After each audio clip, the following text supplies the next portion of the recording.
الرحمن الرحيم وتوبوا إلى الله جميعا أيها المؤمنون لعلكم تفلحون بارك الله لنا ولكم في القرآن العظيم ونفعنا به أستغفر الله لي ولكم ولسائر المسلمين إنه هو الغفور الرحيم اللهم صل على سيدنا محمد وعلى آل سيدنا محمد وبارك وسلم اللهم صل على سيدنا محمد ওয়ালা আলি সাইয়্যিদিনা মুহাম্মদ ওয়া বারিক ওয়া সাল্লিম।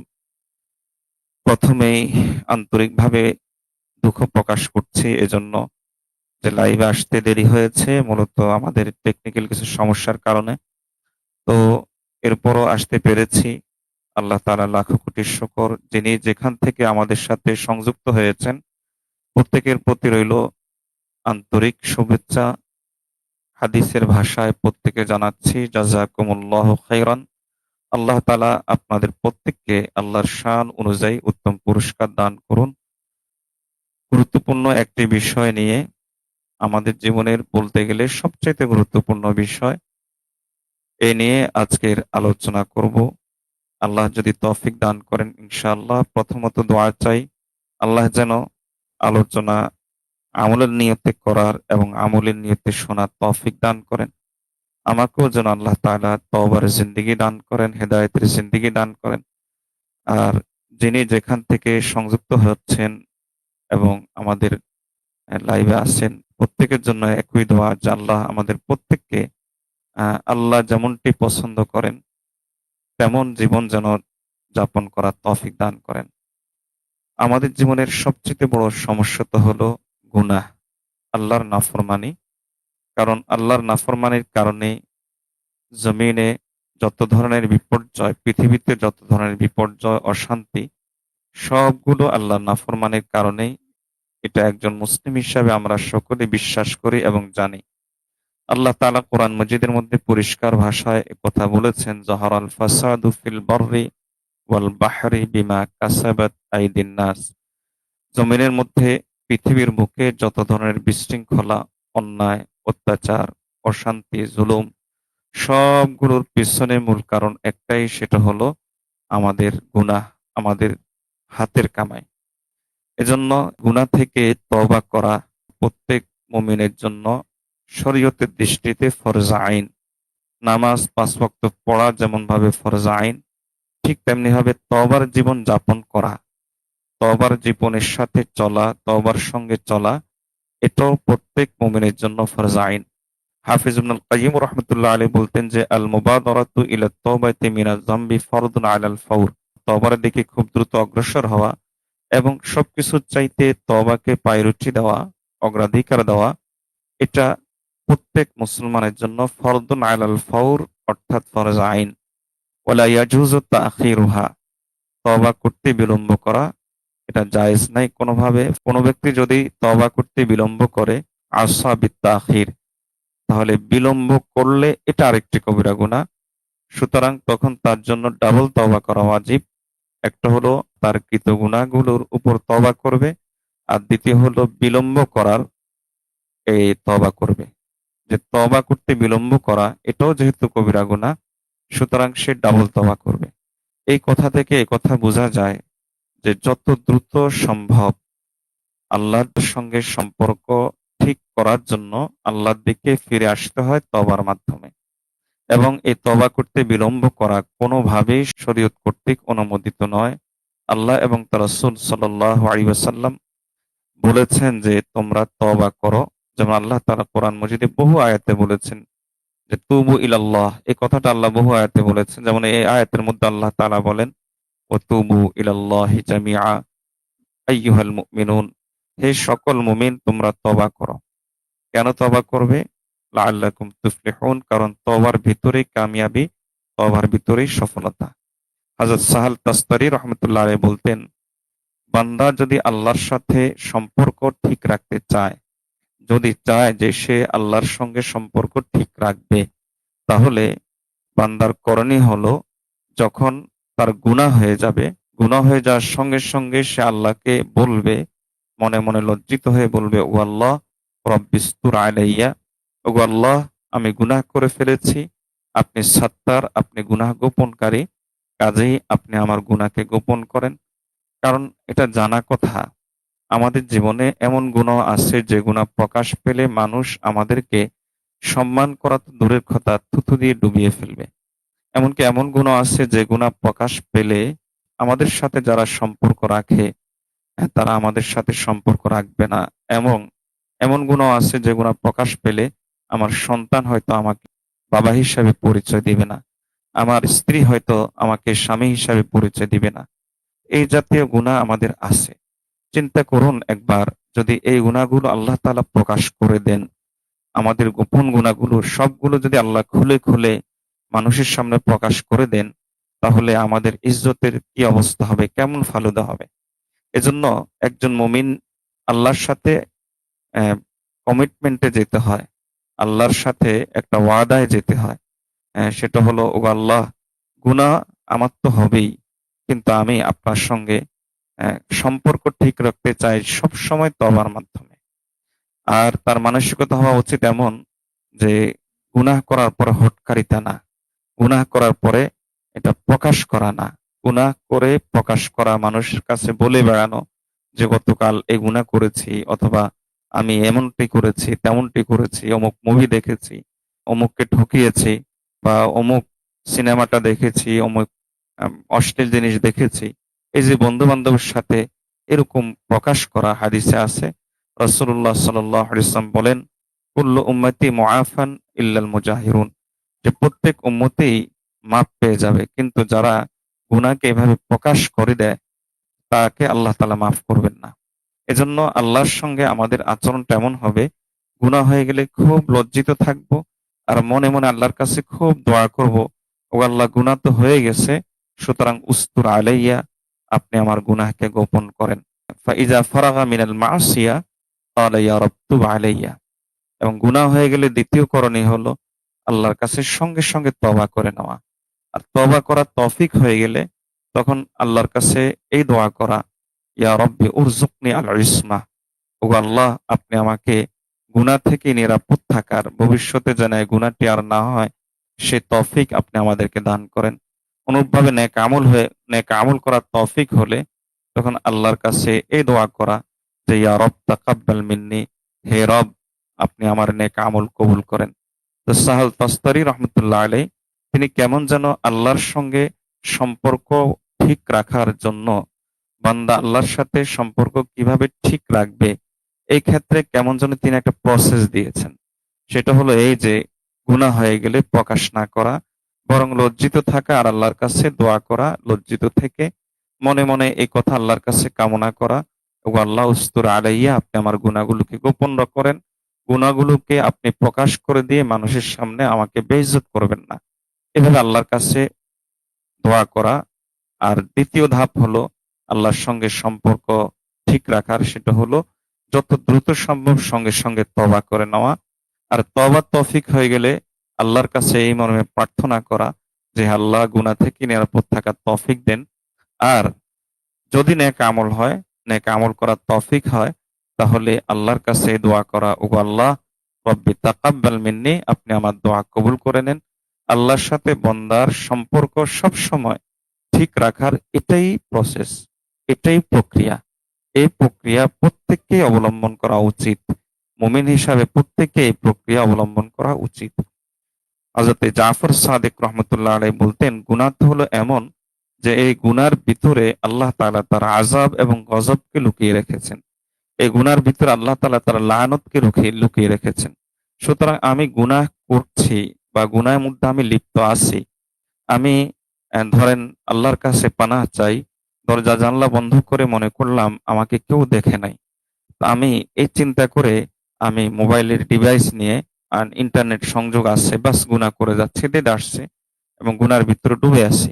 এর অর্থ হলো এই মুহূর্তে আমি এই সময় যতক্ষণ গুনার ভিতরে ডুবে আছি ততক্ষণ আল্লাহর লাহানতের ভিতর আছি, ততক্ষণ আল্লাহর গজবের ভিতর আছি। এজন্য একজন মুমিনের এরকম চিন্তা থাকবে, আল্লাহর কাছে মনে, মনে এই প্রার্থনা করবে, ওগো আল্লাহ, আপনি আমাকে এমন জায়গায় যাওয়ার সুযোগ দিয়েন না যে জায়গায় গেলে আমার গুনাহ হবে। হে ও আল্লাহ, যে পরিবেশে আমার গুনাহ হয় ওই পরিবেশ থেকে আমাকে বেঁচে থাকার তৌফিক দেন।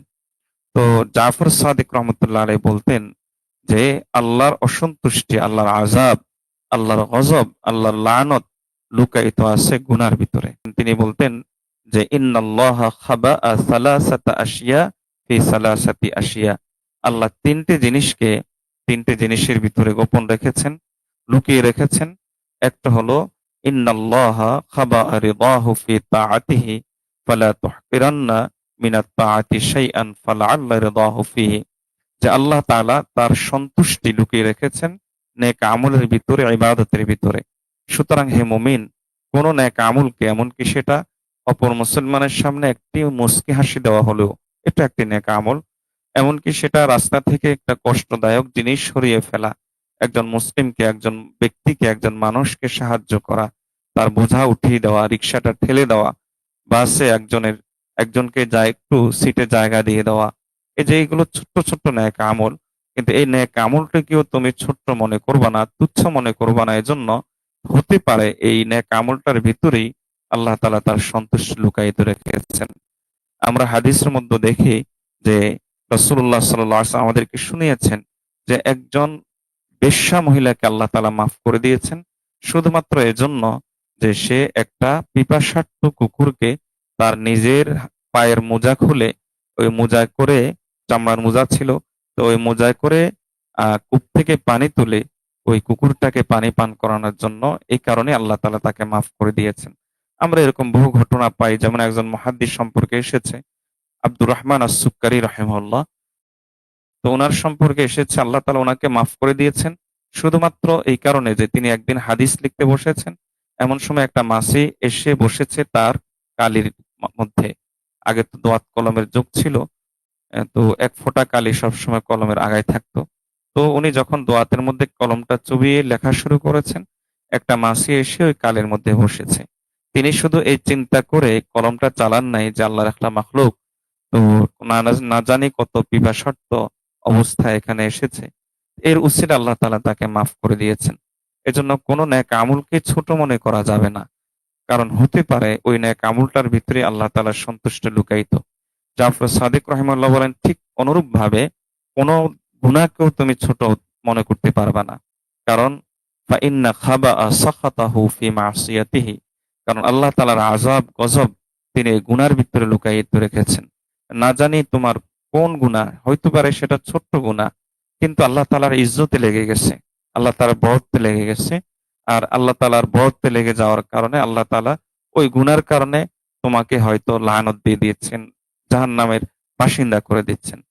এজন্য কোনো গুনাহকে ছোট্ট মনে করা যাবে না। আমরা হাদিসে পাই যে একজন মহিলা শুধুমাত্র এজন্য জাহান্নামে চলে গেছে, একটা বিড়ালকে সে দানা পানি দেয় নাই।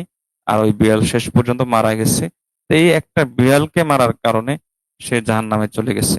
তাহলে না জানি আমার কোন গুনার কারণে আল্লাহ তাআলা আমার উপর অসন্তুষ্ট, এই আশঙ্কা, এই ভয় করে কোন গুনাহকেই তুচ্ছ মনে করা যাবে না। বরং হাসান বসরি রহমতুল্লাহ খুব চমৎকার করে বলতেন যে লা তানজুর ইলা যামবিকা। তুমি এই কথা দেখো না যে তোমার গুনাহটা কেমন, বরং তুমি এই কথা দেখো যে ওয়ানজুর ইলা মান খালাফতা, যে তুমি কার নাফরমানি করছো, কোন মহান সত্তার নাফরমানি করছো। যে যেই সত্তার নাফরমানি করছো তিনি তো বড়। তো তিনি এত বড়, তো তার আমি যে একটা নাফরমানি করছি এটা আমার কিভাবে কিভাবে এটা আমার দ্বারা সম্ভব? একজন মুমিনের দৃষ্টিভঙ্গি হলো এরকম যে সে কোনো গুনাহকে তুচ্ছ মনে করে না। হযরত আব্দুল্লাহ ইবনে মাসউদ রাদিয়াল্লাহু তাআলা আনহু বলেন যে মুমিন গুনাহকে মনে করে কেমন যেন সে একটা পাহাড়ের নিচে বসে আছে। আর মুনাফিক গুনাহকে মনে করে, বা ফাসিক ব্যক্তি, পাপিষ্ঠ ব্যক্তি গুনাহকে মনে করে কেমন যেন তার নাকের ডগায় একটা মাছি বসেছে আর সে মাছিটাকে এভাবে সরিয়ে দিয়েছে। এজন্য কোনো গুনাহকে তুচ্ছ মনে করা যাবে না। তো জাফর সাদিক রহমতুল্লাহ আলাইহি বলেন যে কোন গুনার ভিতরে আল্লাহ তাআলার আযাব, গজব লুকায়িত রেখেছেন এটা তো জানা নাই। সুতরাং কোন গুনাহকে তুমি তুচ্ছ মনে করবা না, বরং তুমি এই কথা খেয়াল করবা যে আমি কার নাফরমানি করছি। অনুরূপভাবে কোন মুমিনকেও তুচ্ছ মনে করা যাবে না। কারণ আল্লাহ তাআলা খাবা আউলিয়াহু ফিল মুমিনিন। আল্লাহ তাআলা তার ওলিদেরকে এই মুমিনদের মধ্যেই লুকায়িত রেখেছেন। এখন আমার তো জানা নাই যে কে আল্লাহর কাছে কত প্রিয়। এজন্য কোনো মুমিনকেও তুচ্ছ মনে করা যাবে না। তা আমি যেটা বলতে চাচ্ছিলাম সেটা হলো যে একজন মুমিনের দৃষ্টিভঙ্গিটা, মানসিকতাটা এমন হওয়া উচিত যে আমাকে খুব দ্রুত তওবা করতে হবে এবং প্রতিদিন প্রয়োজনে রাসূলুল্লাহ সাল্লাল্লাহু আলাইহি ওয়াসাল্লাম তো প্রতিদিন কমপক্ষে ৭০ বার তওবা করতেন। তো তার জীবনে কোনো গুনাহ ছিল না, যিনি নিষ্পাপ ছিলেন। তিনি প্রতিদিন যদি এতবার তওবা করেন, তাহলে আমাদেরকে তওবাকে কি পরিমাণ গুরুত্ব দেওয়া উচিত? আমাদের জীবনটা তো গুনাহে ভরপুর। প্রতিদিন কি পরিমাণ তওবা করা উচিত? কিন্তু এরপর আমরা তওবা করি না। কেন তওবা করি না? একটু নিজের জীবনের সাথে একটু মিলিয়ে দেখেন তো, এই কারণগুলো আপনার আর আমার মাঝে পাওয়া যাচ্ছে কিনা যে এজন্য আমার তওবাটা হচ্ছে না। মনে রাখবেন, আমার তওবা না হওয়া, আমার জীবনে তওবা না থাকা, এর অর্থ হলো এই যে আমি একটা কবিরা গুনার ভিতরে লিপ্ত আছি। তওবা না করার বা তওবা করতে বিলম্ব করার কবিরা গুনাহ। যেন প্রতিদিন ২, ৪, ৫ বার, ১০ বার, ২০ বার, ৫০ বার যত বেশি পারি তওবা করব। তওবা মানে কি? তওবা মানে হলো এই যে আমি আস্তাগফিরুল্লাহ, লজ্জিত হয়ে আল্লাহর কাছে আমি ইস্তেগফার করব, তওবা করব, আল্লাহর কাছে মাপ চাইবো, আল্লাহকে সরি বলব। তওবার ক্ষেত্রে অনেক নিয়ম কানুন আছে। আমি আপনাদেরকে এত নিয়ম কানুনের দিকে নিয়ে যাব না। আমি শুধু সহজ রাস্তা বলে দিচ্ছি। যেটা হযরত হাসান বসরি রহমাতুল্লাহ আলাইহি বলতেন। এক যুবক এসেছিল হযরত হাসান বসরি রাহিমাহুল্লাহর কাছে। তখন যুবক এসে বলল যে, "হযরত, জীবনে তো অনেক গুনাহ হয়ে গিয়েছে। এখন কি করব? আপনি যদি বলেন যে গুনাহ ছেড়ে দাও, এটা আমার দ্বারা এই মুহূর্তে সম্ভব না। আমি গুনাহতে আসক্ত হয়ে গিয়েছি, গুনাহতে আমি অ্যাডিক্টেড হয়ে গিয়েছি। এখন আমি এখান থেকে কোনোভাবে আসতে পারব না। এজন্য আমাকে একটা শর্টকাট রাস্তা বলেন, যাতে আমি আল্লাহর কাছে মাপ পেয়ে যাই।" তো অনেকটা আমাদের মতো রুচি ছিল ওই যুবকের, যে আমরা গুনাহ ছাড়তে রাজি নাই কিন্তু জান্নাতে যেতে চাই, জাহান্নাম থেকে বাঁচতে চাই। তো ওই যুবকের রুচিটাও অনেকটা এরকম ছিল। হাসান বসরি রহমতুল্লাহ আলাইহি তখন ওই যুবককে বললেন, "শোনো যুবক, তোমাকে কে বলেছে তোমাকে গুনাহ ছাড়তে হবে?" এর অর্থ হলো এই নয় যে তাকে গুনাহ করার অনুমতি দিচ্ছেন। বরং হাসান বসরি রহমতুল্লাহ আলাইহি তাকে আস্তে, আস্তে তওবার রাজপথের দিকে, তিনি তওবার যে নাজাতের যেই পথ তওবা, সেই তওবার দিকে আস্তে, আস্তে নিয়ে আসছিলেন। এজন্য যুবককে বললেন, "তুমি শুধু ২ টা কাজ করবা। একটা হলো গুনাহ হয়ে গেলে লজ্জিত হবা, আর আল্লাহকে বলবা মুখে আস্তাগফিরুল্লাহ।" তা আমিও আপনাদেরকে এই কথা বলব যে বারবার লজ্জিত হয়ে ইস্তেগফারে জিকির করেন। এটা ইনশাআল্লাহ তওবার কাজ দিবে। এবং ইমামে বুখারী রাহমাতুল্লাহ আলাইহি তো বলেছেন যে হাকিকাতুত তওবাতি আন-নাদাম, যে তওবার মূল বিষয় হলো আল্লাহর কাছে লজ্জিত হওয়া আর মুখে ইস্তেগফার বলা। হযরত লোকমান হাকিম রহমতুল্লাহ আলাইহি তার সন্তানকে উপদেশ দিয়ে বলেছিলেন যে, "হে আমার সন্তান, আব্বিদ লিসানাকা আস্তাগফিরুল্লাহ। তুমি বারবার জবানে ইস্তেগফার করো। আস্তাগফিরুল্লাহ এটা তুমি বারবার বলতে থাকো।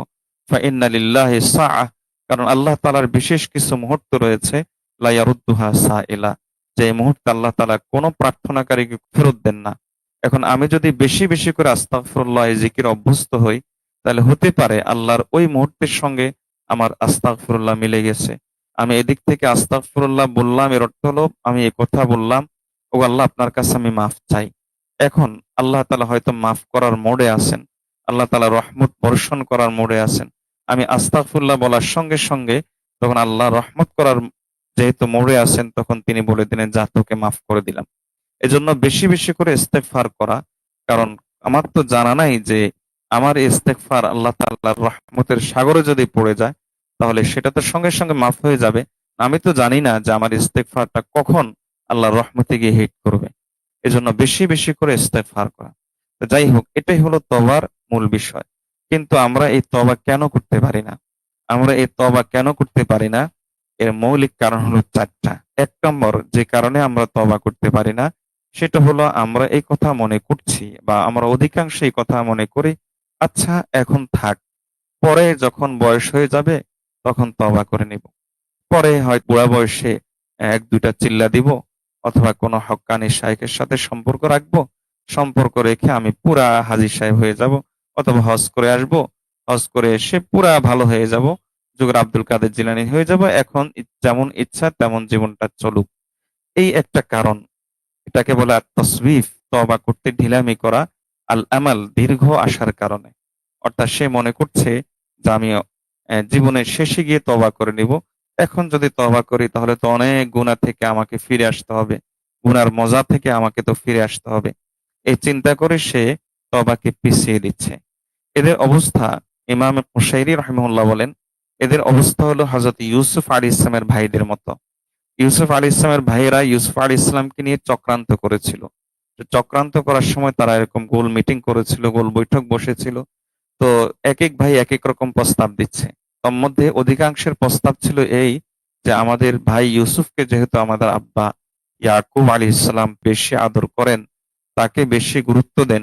কাজেই আমরা আব্বার চোখ থেকে তাকে সরাতে হবে। এজন্য সরাতে হবে যে তাহলে ইয়াখলু লাকুম ওয়াজহু আবিকুম, যে আমরা আমাদের আব্বার বিশেষ দৃষ্টি আমরা আকর্ষণ করতে পারবো। তার বিশেষ দয়ার দৃষ্টি, মায়ার দৃষ্টি, স্নেহের দৃষ্টি আমরা আকর্ষণ করতে পারবো। আমরা তার কাছাকাছি হয়ে যেতে পারবো। কাজেই ইউসুফ আলাইহিস সালামকে হয় মেরে ফেলতে হবে আর আও ইত্রাহুহু, অথবা তাকে নির্জনে কোনো কূপে ফেলে আসতে হবে। তো এরকম তারা চক্রান্তের ছক আঁকছিল। তো এক ভাই বলে উঠলো, আচ্ছা এটা তো বড় অপরাধ। একজনকে হত্যা করা এটা তো অনেক বড় অপরাধ। কিংবা একজনকে এভাবে অন্যায়ভাবে কূপের মধ্যে ফেলে দেওয়া এটাও এক প্রকার হত্যা। এটাও তো অনেক বড় অপরাধ। তাহলে আমরা এই অপরাধ থেকে নিষ্কৃতি পাবো কিভাবে? তখন তারা বলল, ওয়াতাকুনু মিন বাদিহি কওমান সালিহিন। এখন আমরা এই গুনাহটা করে ফেলি। আমরা আমাদের প্রয়োজনে গুনাহটা করছি, এখন এই গুনাহটা করে ফেলি। এরপরে গুনাহটা যখন সংগঠিত হয়ে যাবে, তওবা করে আমরা নেককার হয়ে যাব। এখন আমাদের অনেকেরই অবস্থা হলো এখন সুদটা খেয়ে নেই। এখন মেয়ের বিয়ের সময় টাকা পয়সা দরকার। কাজেই সুদের ভিত্তিতে টাকা নিয়ে নেই। এখন বাড়ি করার জন্য টাকা পয়সা দরকার। সুতরাং আমি হোম লোন নিয়ে বাড়ি করে সুদের কারবার করে আমি বাড়িটা করে ফেলি।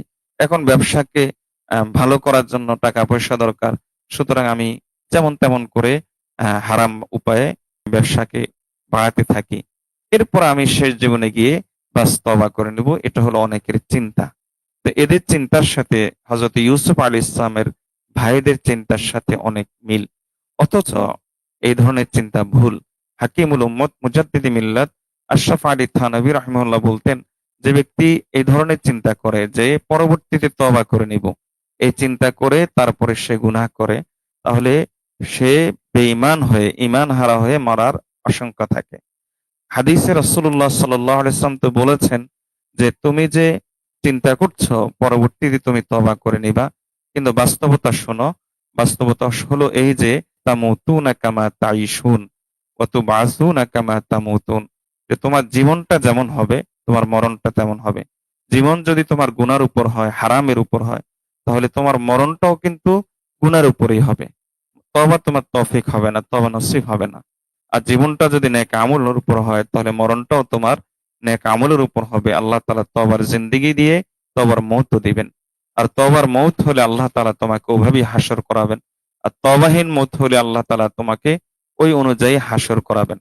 এজন্য এই চিন্তা কখনো করা যাবে না যে আমি পরবর্তীতে ভালো হয়ে যাব তখন তওবা করে নিব। এখন জীবন যেমন তেমন চলতে থাকুক। এই চিন্তা যাদের আছে তারা খুব ভালো করে বুঝে নেন আশঙ্কার কথা। সেটা হলো এই যে এই চিন্তার কারণে অনেক সময় বেঈমান হয়ে মরার আশঙ্কা থাকে। বরং কোরআন মজিদের মধ্যে আল্লাহ তাআলা তো এক আজীব তথ্য দিয়েছেন। আল্লাহ তাআলা বলেন, বালা মান কাসাবা সাইয়্যাতাও ওয়া আহাতাত বিহি খাতিআতুহু ফাউলাইকা আসহাবুন নারি হুম ফিহা খালিদুন। যে কোনো ব্যক্তিকে গুনাহ যদি ঘিরে ফেলে, আজকে একটা গুনাহ করেছি, এরপরে ওই গুনার সাথে মজা পেয়ে গেছি, আরেকটা গুনাহকে সংযোগ করেছি, একই গুনাহ দিনের পর দিন রাতের পর রাত করে যাচ্ছি, যদি এমনটি হয় তাহলে এটাকে বলা হয় গুনাহ ঘিরে ফেলা। তো কোনো ব্যক্তিকে যদি গুনাহ ঘিরে ফেলে, তো কোরআন মজিদের ভাষায় যে আল্লাহ তাআলা বলেন যে ফাআহাতাত বিহি খাতিয়াতুহু, গুনাহ যখন তাকে চারিদিক থেকে ঘিরে ফেলে, ফাউলাইকা আসহাবুন নার, এই গুনাহটাই যে গুনাহতে সে আসক্ত হয়ে গেছে হয়ে যায়। ফাউলাইকা আসহাবুন নারি হুম ফিহা খালিদুন, এবং সে চিরস্থায়ী জাহান্নামী হয়ে যায়। এজন্য গুনাহ থেকে বেঁচে থাকা এটা অত্যন্ত জরুরি, এবং গুনাহ হয়ে গেলে সঙ্গে সঙ্গে তওবা করে ফেলা এটা অত্যন্ত জরুরি। আল্লাহ তাআলা আমাদেরকে এই কথাটাও বোঝার তৌফিক দান করুন।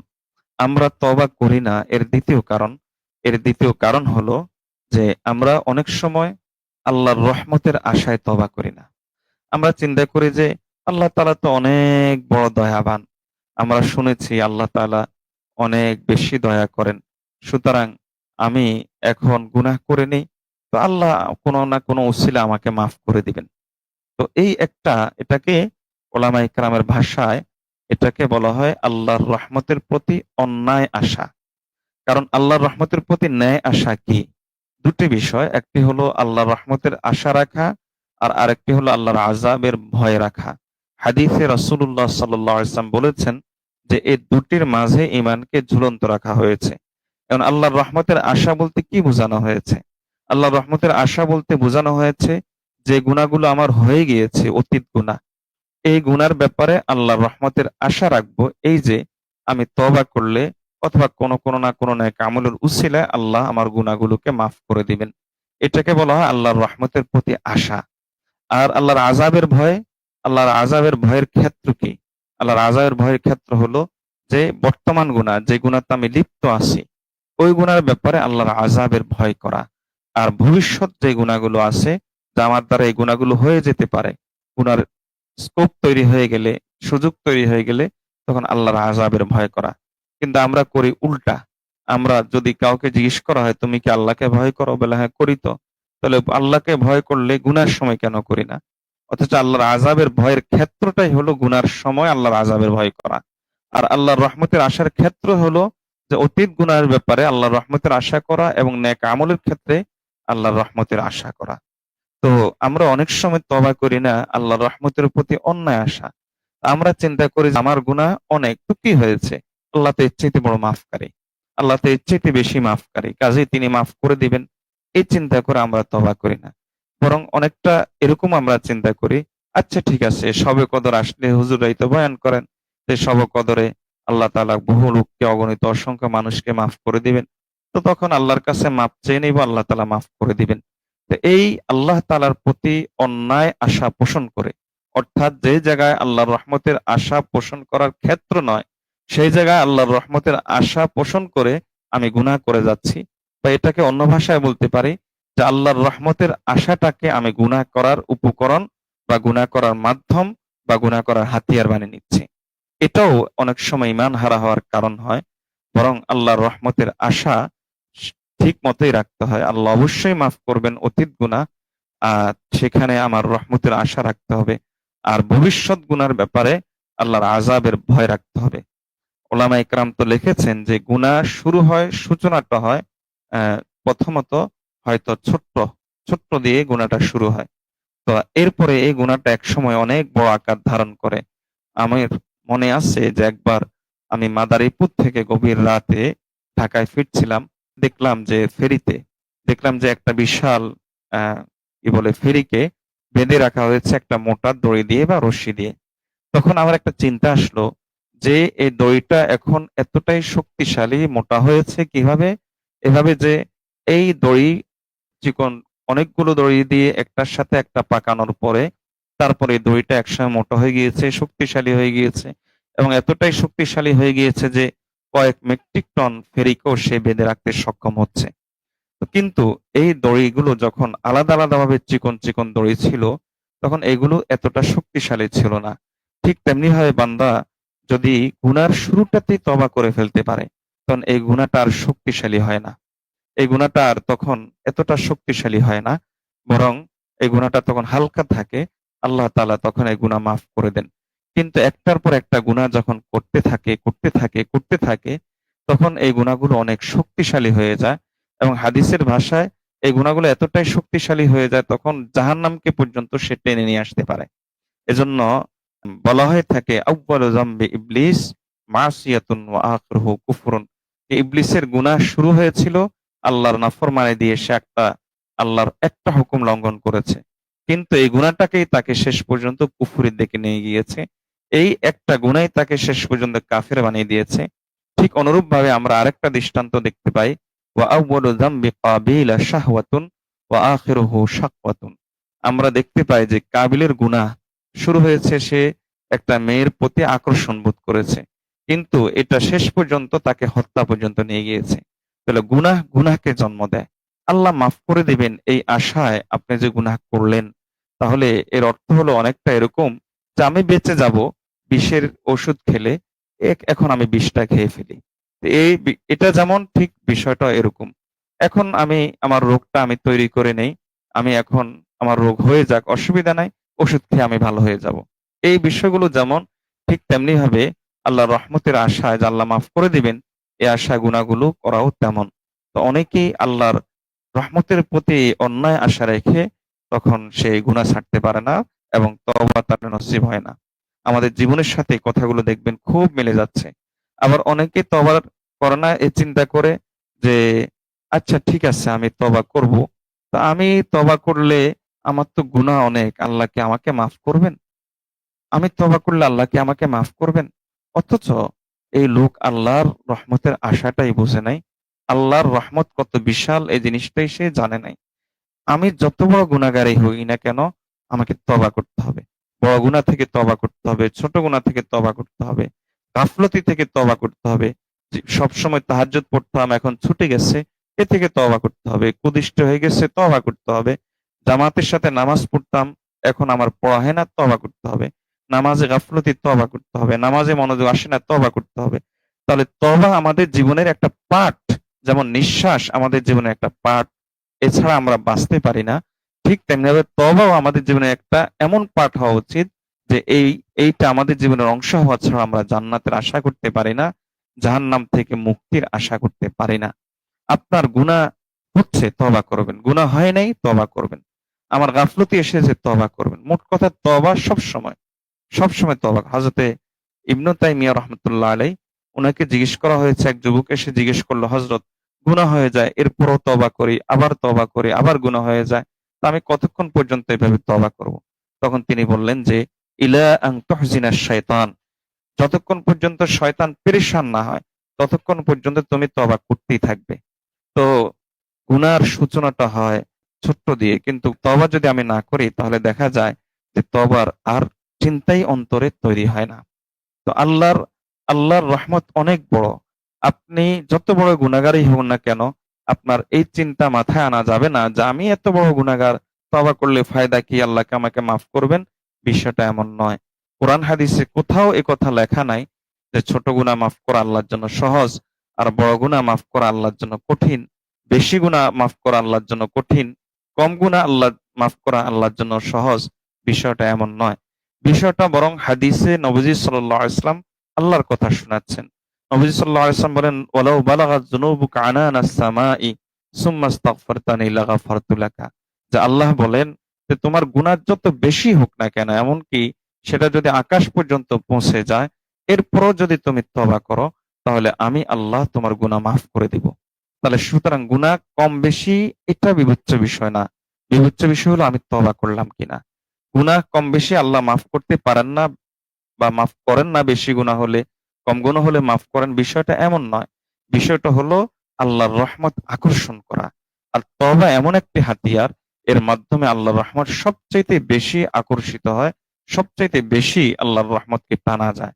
এজন্য বিষয়টা হলো আমি তওবার মাধ্যমে আমার গুনাহগুলোকে আল্লাহর রহমতের সাগরে ফেলতে পারলাম কিনা। এটা হলো মূল বিষয়। আল্লাহর রহমতের সাগর, সেটার একটা সংযোগ বা পাইপলাইন আছে, সেটা হলো তওবা। আপনি তওবা করলেন, এর অর্থ হলো আপনার গুনাহটাকে ওই পাইপলাইন দিয়ে আল্লাহর রহমতের সাগরে ফেলে দিলেন। আল্লাহর রহমতের সাগরে যদি আপনার গুনাহটাকে ফেলে দিতে পারেন, তাহলে ইনশাআল্লাহ আল্লাহ তাআলার সঙ্গে সঙ্গে তওবা, একটা রহমতের দৃষ্টি মাত্র, একটা মাত্র রহমতের দৃষ্টি, আল্লাহ তাআলা একটা রহমতের দৃষ্টি দিলেই আপনার জীবনের সব গুনাহ মাফ হয়ে যাবে। এজন্য আমি কত বড় গুনাহগার এটা বিবেচ্য বিষয় নয়। বিবেচ্য বিষয় হলো আমি তওবা করলাম কিনা। অনেকে এই চিন্তা করে তওবা করে না যে আমি এত বড় গুনাহগার, আল্লাহ কি আমাকে মাফ করবেন? এই চিন্তাটা ভুল। বরং আমাদের চিন্তা হবে এই যে আমার গুনাহ কত বেশি এটা দেখার বিষয় নয়। দেখার বিষয় হলো আল্লাহ এর চাইতে বড়, তিনি এর চাইতে বেশি মাফ করতে পারেন। এর চাইতে তার রহমত অনেক বড়। রাহমাতুকা আওসাউ মিন যুনুবি। আল্লাহর রহমত, আল্লাহর রহমত আমাদের গুনাহের চাইতে অনেক প্রশস্ত। সুতরাং তওবা থেকে কোনোভাবেই অ্যা নিজেকে পিছিয়ে আনা যাবে না, হাত গুটিয়ে বসে থাকা যাবে না। বরং জীবনের নিঃশ্বাসের মতোই আস্তাগফিরুল্লাহ, গুনাহর ব্যাপারে লজ্জিত থাকা, চোখে আল্লাহর ব্যাপারে লজ্জা রাখা, এটা জীবনের আমাদের পাঠ হওয়া উচিত, জীবনের আমাদের অংশ হওয়া উচিত। তাহলে ৪টা কারণ আমরা তওবার পথে অগ্রসর হই না। এর চতুর্থ কারণ হলো যে আমরা তওবার পথে অগ্রসর হই না। এর আরেকটা কারণ হলো যে আমরা তওবার পরিবেশে যাই না। মনে রাখবেন যে গুনার পরিবেশে গেলে আপনার গুনার চিন্তা আসবেই, আর তওবার পরিবেশে গেলে তওবার চিন্তা আসবে। পরিবেশের খুব প্রভাব রয়েছে।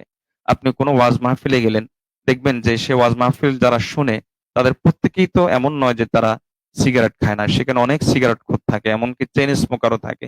কিন্তু আপনি দেখবেন 1-2 ঘন্টা পর্যন্ত, 3-4 ঘন্টা পর্যন্ত তারা বসে থাকে, সিগারেটের চিন্তাও করে না। কি কারণে?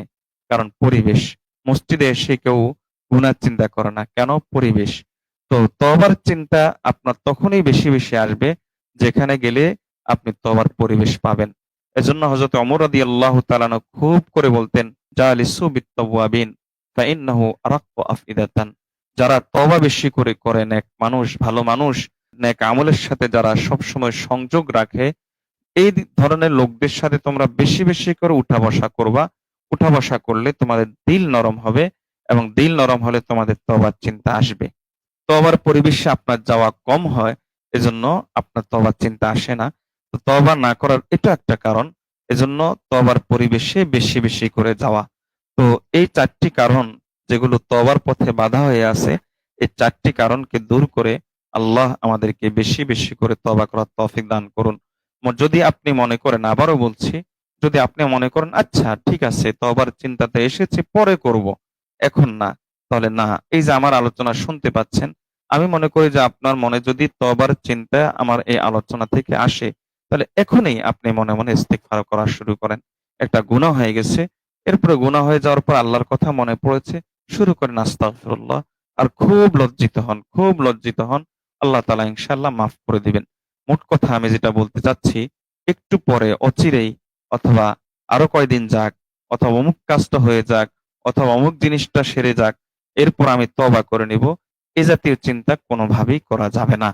হযরতে কাতাদা রাহমাতুল্লাহ আলাইহি বলতেন যে এ জাতীয় চিন্তা যে ব্যক্তি করে, ফাইন্নাহু জুনদুম মিন জুনুদিশ শায়তান, তাহলে সে শয়তানের কেমন যেন বাহিনীতে যোগ দিয়ে ফেললো। আমি অচিরেই তওবা করব, কয়দিন পরে করব, এই যে এই কাজটা হয়ে গেলে তারপর ভালো হয়ে যাব, এ জাতীয় চিন্তা যে করে, কাতাদা রাহিমাহুল্লাহর ভাষায়, সে শয়তানের কেমন যেন সেনাবাহিনীতে যোগ দিল। এজন্য তিনি বলতেন যে সালাফদের মাঝে একটা কথা প্রচলিত আছে, সেটা হলো সাউফা, এই তো অচিরেই, এটা হয়ে যাক, এরপরে। এই যে এই জাতীয় কথাগুলো, এই কথাগুলো মূলত ইবলিস সৃষ্ট শব্দ। আমাকে কোনোভাবেই আমার তওবা করতে দেরি করা যাবে না। একটা জিনিস মনে রাখবেন, এমনিতেই তাড়াহুড়া করা শরীয়তে এটা নিন্দনীয়।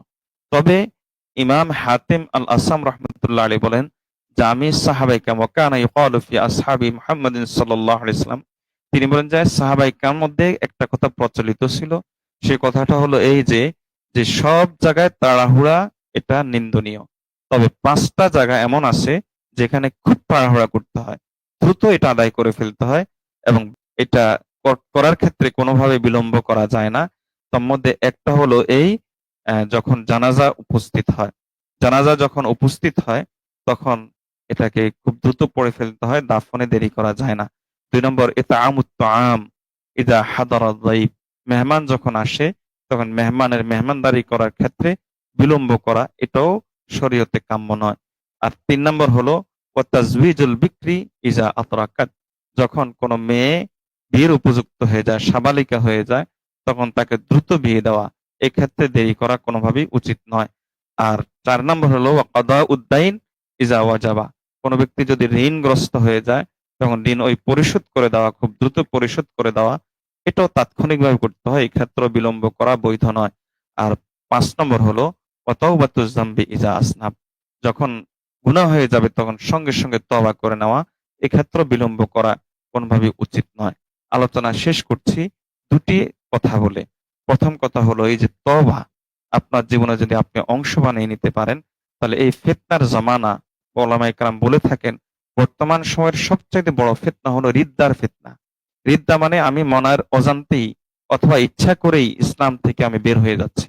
ইসলামের ব্যাপারে সংশয় পোষণ করা, অথবা ইসলামের কোনো বিধান নিয়ে কটাক্ষ করা, ইসলামের কোনো বিধান নিয়ে সমালোচনায় লিপ্ত হওয়া, এবং যারা সমালোচক, ইসলামের বিধান নিয়ে যারা কটাক্ষ করে তাদেরকে সাপোর্ট করা, অথবা কোনো অমুসলিমদের কোনো অনুষ্ঠানে গিয়ে তাদের মতো করে সাজা, তাদের মতো করে স্লোগান তোলা। যেমন এখন যে এই ইসকন ইসকনের এই বিভিন্ন অনুষ্ঠানে গিয়ে আমাদের অনেক ভাইয়েরা গিয়ে সেখানে গিয়ে তারা স্লোগান তুলছে জয় শ্রীরাম বলে। তো এই জাতীয় বিষয়গুলো তার কারণে ইমান থেকে একজন মানুষ মাহরুম হয়ে যায়, একজন মানুষ ইমান হারা হয়ে যায়। তো এই ইমান হারা হয়ে যাওয়ার যে ফিতনাটা চলছে, রিদ্দার যে ফিতনাটা চলছে, ইমান থেকে মাহরুম হয়ে যাওয়া, এই ফিতনাটা হলো এখন সবচেয়ে ভয়াবহ ফিতনা। এমনকি হাসান বসরি রহমতুল্লাহ আলাইহি বলেন যে যে কিয়ামতের আগের একটা বড় ফিতনা, নিফাকের ফিতনা, রিদ্দার ফিতনা, এটা এত বেশি ব্যাপক হয়ে যাবে যে তুমি যদি মসজিদের মধ্যে জুমার দিন অথবা বড় কোনো জামায়াত, মুসলমানদের বড় কোনো জামায়াত, সেখানে যদি তুমি একটা তীর নিক্ষেপ করো, কোনো ব্যক্তিকে টার্গেট করে না, এমনি তুমি এলোপাতাড়ি ভাবে তুমি তীর নিক্ষেপ করেছো, তাহলে ওই তীরগুলো যে ব্যক্তির পর পড়বে দেখবা যে সে মুনাফিক। অর্থ হলো বুঝেন তাহলে কি পরিমাণ ব্যাপকতা লাভ করবে। তো এই নেফাকের এই যে তাণ্ডব চলছে, মুনাফিক হয়ে যাওয়ার, ইসলাম থেকে খারিজ হয়ে যাওয়ার যে একটা তাণ্ডব এখন চলছে, ইচ্ছা অনিচ্ছায় অনেকে এর সাথে সংযুক্ত হয়ে যাচ্ছে। এই যে লিবারেল হওয়া অথবা ফেমিনিস্ট যারা নারীবাদী তাদেরকে সাপোর্ট করা, এগুলো সবই রিদ্দার অংশ, এগুলো সবই ইসলাম থেকে খারিজ হওয়ার প্রক্রিয়া। এই যে আমাদের আমাদের সমাজের বহু মানুষ ইচ্ছা অনিচ্ছায় যে এগুলোর সাথে সংযুক্ত হচ্ছে, এ থেকে বাঁচার একটা বড় হাতিয়ার কিন্তু অধিক হারে ইস্তেগফার করা। আল্লাহ তাআলা এর মাধ্যমে ঈমানকে হেফাজত করেন। সাহাবী হযরত আবু দারদা রাদিয়াল্লাহু তাআলা আনহু, উনার কাছে এক লোক আসলো, এসে বলল, হযরত, আমি আমার অন্তরের মধ্যে সবসময় নেফাকই অনুভব করি যে আমি মুনাফিক হয়ে গেলাম। হযরত আবু দারদা রাদিয়াল্লাহু তাআলা আনহু তখন তাকে বললেন, দুটো প্রশ্ন করলেন যে তুমি কি নামাজ পড়ো নিয়মিত?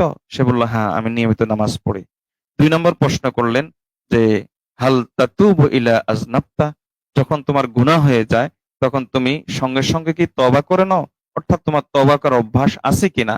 তোমার তওবা তোমার জীবনের পার্ট কিনা, জীবনের অংশ কিনা? ওই ব্যক্তি বলল যে হ্যাঁ, আমি তখন ইস্তেগফার করে নেই, তওবা করে নেই। তখন তিনি বললেন যে ফাযহাব ফামা জাআলাকাল্লাহু মুনাফিকা, তাহলে তুমি চলে যেতে পারো। এই দুইটা অভ্যাস, নামাজ নিয়মিত পড়া, তওবার জীবন গঠন করা, গুনাহ হয়ে গেলে সঙ্গে সঙ্গে তওবা করা, আমার কাপড় চোপড় ইত্যাদির মতোই আমার এই তওবাকে আমার জীবনের পার্ট বানিয়ে নেওয়া, বারবার আল্লাহর কাছে লজ্জিত হওয়া এবং বিভিন্ন উসিলা ধরে ধরে আল্লাহর কাছে মাফ চাওয়া। হে আল্লাহ, আপনি মাফ করে দেন, হে আল্লাহ আমাকে ক্ষমা করেন। ইস্তেগফারের জিকির, ইস্তেগফারের বুলি মুখে চালু করা, এগুলো এমন আমল যে এগুলো আপনাকে মুনাফিকি থেকে বাঁচাবে। তো এই দুটো জিনিস, নামাজ আর ইস্তেগফারের জীবন গঠন, তওবার জীবন গঠন, হযরত আবু দারদা রাদিয়াল্লাহু তাআলার ভাষায় এই যে দুটো জিনিস যার কাছে থাকবে, ফামা জাআলাল্লাহু লাকা মুনাফিকা, তাহলে আল্লাহ তাআলা তোমাকে মুনাফিক হিসেবে তৈরি করেন নাই।